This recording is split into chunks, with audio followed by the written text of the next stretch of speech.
Selamat malam, bidadari kecilku. Segalanya di sekitar kita sudah tertidur lelap. Sekaranglah waktunya kita singkirkan semua pikiran tentang hari ini, peluk boneka beruang kalian erat-erat, dan siapkan pikiran kalian untuk mendengarkan cerita yang sungguh hangat, yang akan menuntun kita menuju mimpi indah. शांत भावनाओं के देश का साहसिक कार्य। अपने छोटे से कमरे में छोटी लड़की आन सोने की तैयारी कर रही थी। आन ने अपनी पसंदीदा रात की पोशाक पहनी हुई थी, लेकिन उसे अपने पेट में कुछ उथल-पुथल महसूस हो रही थी। आन का एक रहस्य था। एक लंबे दिन के बाद आन की भावनाएं उसके सिर के चारों ओर तैरते छोटे गुब्बारों में बदल जाती थीं। आज रात 3 गुब्बारे थे। एक चमकीला लाल गुब्बारा, ये थोड़ी गुस्से वाली भावना थी क्योंकि आन की दोस्त ने खिलौना जीत लिया था। ये गुब्बारा लगातार उछल रहा था। एक गहरा नीला गुब्बारा, ये छोटा सा दुख था क्योंकि आन को अपनी दादी की याद आ रही थी। ये गुब्बारा धीरे धीरे तैर रहा था, लेकिन ये थोड़ा भारी था। और एक चकाचौंध भरा पीला गुब्बारा, ये अत्यधिक उत्साह था क्योंकि आन ने एक खेल जीता था। ये गुब्बारा तेजी से चमक रहा था और शांत नहीं हो रहा था। आन जानती थी कि अगर ये गुब्बारे ऐसे ही उछलते रहे तो उसका दिमाग सो नहीं पाएगा। आन सीधी बैठ गई और उसने अपनी रात की रस्म निभाने का फैसला किया। आन ने धीरे से अपना हाथ ऊपर उठाया और गुस्से वाले लाल गुब्बारे को छुआ। आन ने उसे फोड़ने की कोशिश नहीं की, बल्कि उसने एक गहरी सांस ली। कल्पना की कि उसकी सांस गर्म और कोमल हवा का प्रवाह है। आन ने लाल गुब्बारे पर धीरे से फूंक मारी। फुएं। चमकीला लाल गुब्बारा तुरंत शांत हो गया और गर्म लाल रंग पिघलना शुरू होकर हल्के गुलाबी रंग में बदल गया, जो समझ का रंग है। आन ने जारी रखा। उसने दुखी नीले गुब्बारे को छुआ। इस बार उसने थोड़ी और गहरी सांस ली, दुख की भावना को गले लगाया। जब आन ने सांस छोड़ी तो उसने उस पर रुई की कैंडी जैसी मीठी हवा फूंक दी। फुएं। गहरा नीला गुब्बारा तुरंत हल्का हो गया। गहरा नीला रंग पुदीना हरे रंग में बदल गया, जो दिलासा का रंग है। अंत में उत्साहित पीले गुब्बारे की बारी आई। आन मुस्कुराई। उसे छूते हुए उसने सांस ली, दिन की खुशी को स्वीकार किया। और जब उसने सांस छोड़ी तो उसने गुब्बारे पर एक ठंडी फूंक मारी। चकाचौंध भरी पीली रोशनी तुरंत कम हो गई, फीके पीले रंग में बदल गई, जो संतुष्टि का रंग है। अब तीनों गुब्बारे कोमल और शांतिपूर्ण रंगों में बदल चुके थे।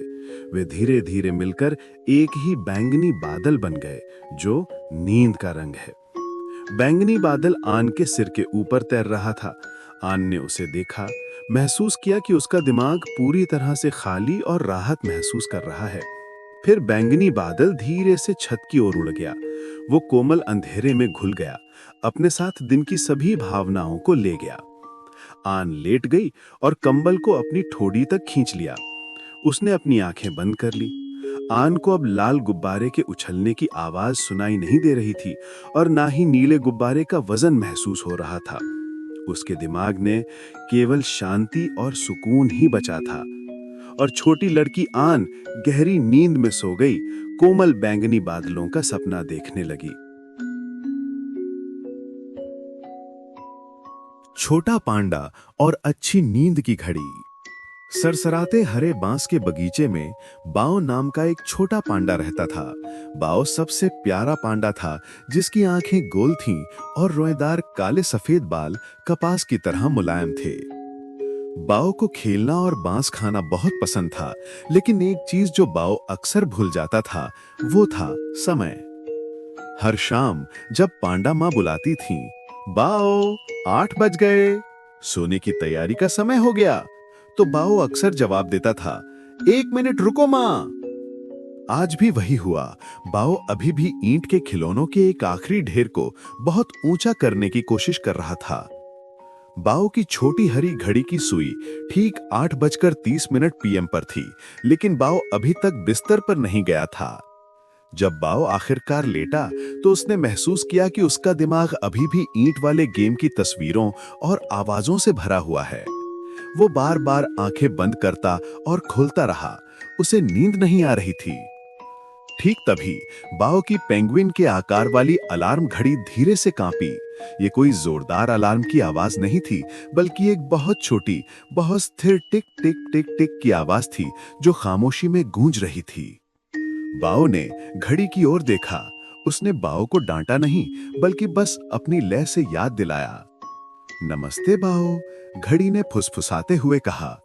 हम समय कभी जल्दी में नहीं होते। हम हमेशा लगातार और तयशुदा समय पर चलते हैं। जब तुम समय का सम्मान करते हो तो तुम्हारे पास हर चीज के लिए समय होगा। अगर तुम 8 बजे रात को सही समय पर सोने जाते हो तो तुम्हें पढ़ने और आराम करने के लिए शांत, बिना जल्दबाजी का समय मिलेगा। और अगर तुम पर्याप्त नींद लेते हो तो तुम्हारे पास कल ठीक समय पर ईंट के खेल खेलने के लिए पर्याप्त ऊर्जा होगी। बाहो समझ गया, समय पर होना कोई सजा नहीं था, बल्कि एक अच्छा दोस्त था जो चीजों को व्यवस्थित रखने में मदद करता है। बाओ ने लंबी सांस बाहर छोड़ी।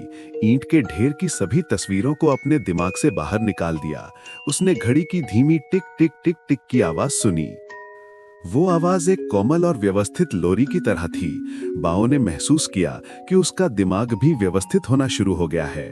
हर बेचैन विचार ने अपनी जगह ढूंढ ली और शांत हो गया। बाओ ने अपनी आंखें बंद कर ली। टिक टिक टिक टिक बाओ को और गहराई तक नींद में लेकर गया। छोटा पांडा एक सपने में डूब गया, जहां सब कुछ सही समय पर सही जगह पर हो रहा था और सब कुछ शांतिपूर्ण था। शुभ रात्रि। और याद रखना, समय की पाबंदी शांति के दरवाजे की चाबी है।